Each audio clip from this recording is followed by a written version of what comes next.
Now, in this video, we will solve some problems which are very important, which is based on series and parallel combination. यानी कि exam में अब तक तो यही देखा गया, इसमें से 3 से 5 नंबर के क्वेश्चन बिल्कुल कंपलसरी है और ये बिल्कुल सिंपल होते हैं।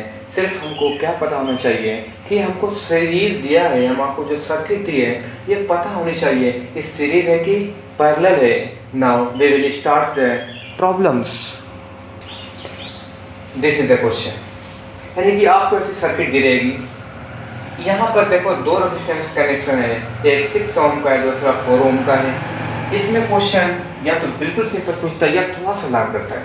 एकदम सिंपल क्या पूछेगा, सिर्फ ये पूछ देगा कि दी हुई सर्किट में इक्विवेलेंट रेजिस्टेंस कितना होगा। इक्विवेलेंट रेजिस्टेंस कितना होगा, बिल्कुल सिंपल है, आपको सिर्फ यही पहचानना है कि सीरीज है कि पैरेलल है। मैंने आप पिछले ही वीडियो में बताया है। तो जब रेजिस्टेंस एंड्स बाय एंड्स यानी कि पहला फिनिश दूसरा स्टार्ट होता है तो ऐसे कॉम्बिनेशन क्या कहलाते हैं, सीरीज कॉम्बिनेशन। इसलिए इनका जो इक्विवेलेंट हो जाएगा आर फॉर सीरीज के लिए रूल बताया गया, सीरीज कॉम्बिनेशन में बिल्कुल डायरेक्ट ऐड कर देते हैं। तो कितना ऐड होगा, 6 + 4 = कितना आपका हो गया 10 ओम। ये आपके 2 मार्क्स के क्वेश्चन एग्जाम में हो गए। सिर्फ क्या है, पहचानना है कि सीरीज है कि पैरेलल है। कितना सिंपल है, बिल्कुल सिंपल है। अब ये तो हो गया, थोड़ा सा लांग करेगा तो पूछ देगा कि देखो वोल्टेज भी दे दिया है और ये रेजिस्टेंस भी दे दिया, पूछेगा कि करंट की वैल्यू क्या होगी। थोड़ा सा लांग हो गया, क्या पूछेगा, करंट की वैल्यू क्या होगी। करंट की वैल्यू के लिए अगेन ओम्स लॉ हमने क्या पढ़ा है, सीधे सीधे I = V/R, यही तो पढ़ा है Ohm's law. Very simple, Ohm's law क्या है, I = V/R। अब यहाँ पर यही ध्यान देना है R की वैल्यू। अब यहाँ कंफ्यूजन हो सकता है, यहाँ पर 2 दिया है तो यहाँ पर R की वैल्यू कौन सी रखेंगे। तो याद कर लो, हमेशा करंट निकालने के लिए इक्विवेलेंट में हमेशा जो कॉम्बिनेशन की वैल्यू होती है उसी को रखते हैं। तो कॉम्बिनेशन की वैल्यू कितनी है, 10 ओम है। अब 10 ओम अप्लाई होगा, -6 -4। अब नाउ वोल्टेज की वैल्यू यहाँ पर 20 दिया है तो 20/R की वैल्यू कितनी है, 10 है। 10 × 20 दैट इज 10 एम्पियर। करंट की वैल्यू कितनी आ जाएगी, 2 एम्पियर आ गई। ये आपके 3 मार्क्स के क्वेश्चन हो गए। एग्जाम में ऐसे ही क्वेश्चन देते हैं जो कि काफी सिंपल होते हैं, सिर्फ आपको पहचानना है कि सीरीज है कि पैरेलल है। Now next problem. इस प्रॉब्लम में थोड़ा सा टफ कर दिया था, ये बोर्ड में पूछा हुआ क्वेश्चन है, वैल्यू थोड़ा चेंज थी। इसमें यह पूछ दिया कि इस सर्किट में क्या लगाओ, एमीटर लगाओ। तो एमीटर जानते हैं कहाँ लगाते हैं, हमेशा सीरीज में लगाते हैं। हमने एमीटर लगा दिया। इस क्वेश्चन में ये पूछ दिया था what is the reading of ammeter. क्या पूछ दिया था, what is the reading of ammeter. अब जानते हैं एमीटर क्या मेजर करता है, सीधे सीधे एमीटर किसका मेजरमेंट करता है, करंट का मेजर करता है। इसलिए क्या क्वेश्चन में पूछ दिया है, यानी कि करंट की वैल्यू क्या होगी, यानी इनडायरेक्टली पूछा था, नो प्रॉब्लम। यानी क्या पूछा था, what is the reading of ammeter, यानी कि एमीटर की रीडिंग क्या होगी। तो सीधे सीधे क्या पूछ रहा, इस सर्किट में करंट कितनी फ्लो होगी। फिर वही काम क्या करेंगे, सबसे पहले हम जानते हैं I क्या होता है, I = V/R। वोल्टेज तो साफ लिखा है 6 वोल्ट। अब बात आती है रेजिस्टेंस कितना होगा। रेजिस्टेंस की वैल्यू मैंने बताया है, न तो 5 होगा, न तो 6 होगा, न तो 12 होगा, बल्कि क्या होगा, इनका इक्विवेलेंट होगा। इसलिए सबसे पहला काम इक्विवेलेंट निकालने के लिए, यानी कि R फॉर S की वैल्यू निकालने के लिए, R फॉर S ये कैसे तीनों कॉम्बिनेशन है, तीनों कॉम्बिनेशन आपस में कैसे हैं, सीरीज में है। इसलिए सीरीज में कैसे ऐड करते हैं, 5 + 8 प्लस कितना होगा 12। अब उसके बाद तीनों को ऐड करेंगे तो सीधे सीधे कितना हो जाएगा, 13 12 हो गया 25 सिंबल होता है ओम। यानी कि यहाँ पर R फॉर S की वैल्यू कितना होगा, 25 होगा। और वोल्टेज की वैल्यू यहाँ पर सीधे सीधे कितना लिखी है, वोल्टेज की वैल्यू लिखी है 6 लिखा है। और उसके बाद रेजिस्टेंस की वैल्यू कितना लिखा है, 25 लिखा है। अब उसके बाद सीधे सीधे करंट की वैल्यू कितनी हो जाएगी। अब इसको सिंपल किया जाए तो पॉइंट लगा दिया, उसके बाद 16 हो गया तो 25 गुना के 50 हो गया, 25 × 50 हो गया। उसके बाद 10 बचा, उसके बाद 25 को 100 कितना होगा 0.24 कितना हो गया एम्पियर। Very simple question. क्या पूछ दिया इसमें 0.24 एम्पियर। हम इसमें चलो एक आध क्वेश्चन और एडवांस बनाता हूँ और लर्न करेगा। ये तो एमीटर पूछ दिया और पूछ दिया कि अगर 12 ओम वाले पर अगर हमने वोल्ट मीटर लगा दिया, क्या लगा दिया वोल्ट मीटर, तो इसकी रीडिंग क्या होगी। ये वोल्ट मीटर यहाँ भी लगा सकता है, वोल्ट मीटर यहाँ भी लगा सकता है, तो इसकी रीडिंग क्या होगी। यानी सीधे सीधे अब रेजिस्टेंस की वैल्यू जो हमको लेनी है, सीधे सीधे V is equal to current value हम निकाल लिया है। अब उसके बाद सीधे सीधे अब इस बार जो रेजिस्टेंस लेना है R इज इक्वल टू कह दिया है कितने वाले पर लेना है 12 ओम पर लेना है। अब तो कंफर्म कर दिया, पहले तो वाली करंट के बारे में पूछा था। एंड वोल्टेज कितना अप्लाई हो रहा है, सीधे सीधे voltage V is equal to क्या देख रहे हैं V इज इक्वल टू कितना जा रहा है 6 वोल्ट, कितना जा रहा है 6 वोल्ट जा रहा है।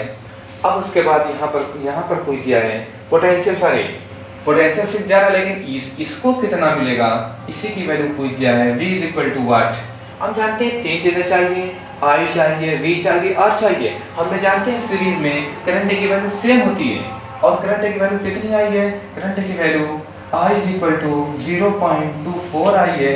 तो यहाँ से हम निकालना चाहते हैं अक्रॉस 12 ओम पर, तो V is equal to I multiply by R, I की वैल्यू 0.24 और जो हमारा आपका रेजिस्टेंस है, रेजिस्टेंस किसने पर पूछा है 12 वाले पर पूछ दिया है, तो सिंपल कर लिया जाए 12 4 48, उसके बाद कैरी 4 आ गई, उसके बाद 28 आ गया। तो सीधे सीधे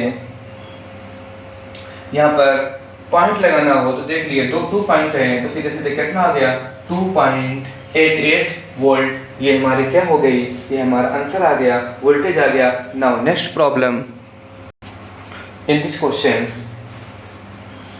what is the equivalent resistance, यानी कि अब इस सर्किट का इक्विवेलेंट रेजिस्टेंस कितना होगा। सबसे पहले क्या देख रहे हैं, इस रेजिस्टेंस का जो एंड्स है ये भी यहाँ पर आया, इसका भी एंड्स यहाँ पर आया, नेक्स्ट एंड्स यहाँ पर है, यानी कि कैसे कॉम्बिनेशन, एक एंड एक पॉइंट पर है, दूसरा एंड दूसरे पॉइंट पर है, तो सीधे सीधे क्या हो गया पैरेलल कॉम्बिनेशन हो गया। तो R फॉर पैरेलल की वैल्यू, तो आपको पीछे फार्मूला पता है, R फॉर पैरेलल कैसे निकालते हैं 1/R1 प्लस 1/R2 करके निकालते हैं।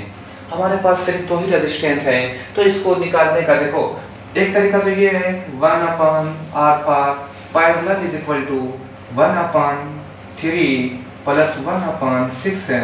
सिंपल करेंगे तो एलसीएम कितना हो गया, एलसीएम हो जाएगा 6 है, तो 3 to the 6 2 1 जा 2 प्लस ये कितना हो गया आपका 6 1 जा 1 टाइम जाएगा, तो सीधे सीधे कितना हो गया 2 प्लस 1 इज इक्वल टू 3/6 और सिंपल पे 3 1 जा 3 3 2 जा 6 1/2। अब एग्जाम में यही गलती थोड़ा सा हो जाती है, 1/पैरेलल इज इक्वल टू 1/2। ये आंसर नहीं होगा बल्कि रिवर्स करेंगे, तो R for parallel is equal to कितना हो गया 2 ओम आ गया। यही गलती एग्जाम में नहीं होनी चाहिए, यही गलती मैंने बहुत बार देखा है, यहाँ पर स्टूडेंट आंसर निकाल के छोड़ देते हैं।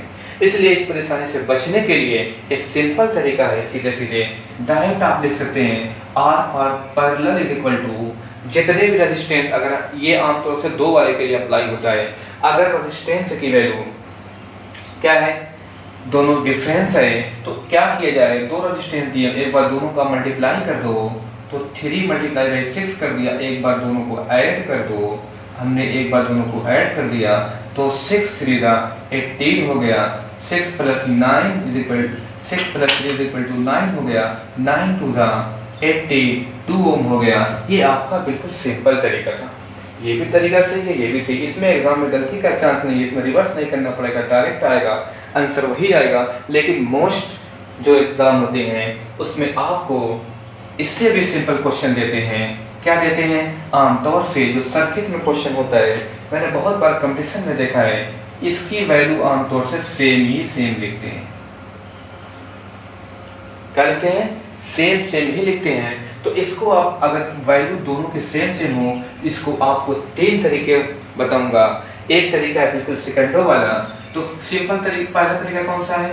इसका जो फर्स्ट मेथड है वही वाला जो पुराना वाला है, R for parallel is equal to 1/6 plus 1/6 LCM हो गया आपका 6, 1 कितना हो जाएगा 2, दैट इज 2/6 और सिंपल करें 1/3 यानी कि 1/r फॉर पैरेलल, तो r for parallel is equal to कितना हो जाएगा 3 ओम हो जाएगा आपका पहला आंसर। ये भी सही है। और मैंने जो सेकंड मेथड बताया था, सेकंड मेथड अभी मैंने बताया क्या किया जाएगा r फॉर पैरेलल के लिए, एक बार दोनों का मल्टीप्लाई कर दो, मैंने दोनों का मल्टीप्लाई कर दिया, एक बार दोनों को क्या कर दो ऐड कर दो, तो 6 6 कितना हो जाएगा 36, 6 प्लस 6 कितना हो जाएगा 12 हो जाएगा, तो 12 3 36, यहाँ भी कितना आ गया 3 ओम आ गया। ये आपका सेकंड मेथड था। थर्ड मेथड जो बिल्कुल सेकंडों वाला है, थर्ड मेथड अगर सिर्फ कंडीशन इसमें हो जाएगी, अगर रेजिस्टेंस की वैल्यू सेम लिखी हो तो सीधे सीधे r for parallel is equal to जितना भी दिया हो r/n कर देंगे। r की वैल्यू किसी एक की वैल्यू रखो, कितना है r की वैल्यू 6 है, n फॉर कितने रेजिस्टेंस हैं यहाँ पर कितने हैं 1 प्लस 1 कितने हैं 2 हैं, तो 2 हो गया, तो कितना हो जाएगा 3 ओम। ये बिल्कुल सेकंड वाला है कंपैरिजन में, इसी को अप्लाई किया जाता है। ऐसे तुम्हारे पास दो नहीं हो, फॉर एग्जांपल मैं इसी में एक और ऐड कर दूं, मेरे पास एक और रेजिस्टेंस हो गया, फॉर एग्जांपल इस रेजिस्टेंस की वैल्यू भी 6 ओम है, लेकिन इसमें यही कंडीशन है कि वैल्यू क्या होनी चाहिए, तीनों की सेम होनी चाहिए। अब यहाँ पर ये सेकंड वाला फार्मूला अप्लाई करें, एक सेकंड में आंसर बता दें, r for parallel is equal to r/n, r की वैल्यू सीधे सीधे कितनी है 6 है, कितने हैं 1 2 3 हैं, तो 3 इज इक्वल टू 3 2 6, 2 ओम आपका आंसर हो जाएगा।